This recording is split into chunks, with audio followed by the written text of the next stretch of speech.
నా జీవితంలో నీ కృపను జ్ఞాపకం చేసుకొని నిన్ను ఆరాధించాలని, నిన్ను మహిమపరచాలని ఈ కార్యక్రమాన్ని ఏర్పాటు చేశాం. నీ కృపకు కృతజ్ఞుడను ప్రభు.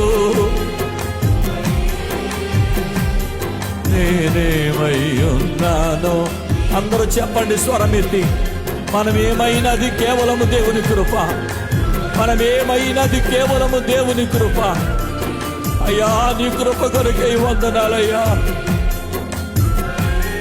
ఎందుకు పనికి రాని వాడునైనా, ఏ యోగ్యత లేని వాడును ప్రభు. నాలో చెప్పుకోవడానికి ఏ ఘనత లేదు నాయనా, ఏ ఘనత లేదు తండ్రి. ఇది కేవలము నీ కృపనైనా, నీ కృపనైనా.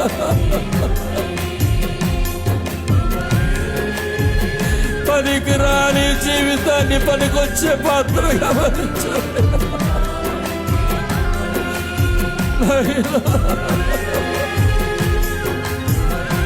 నీకు వందనాలు యేసు.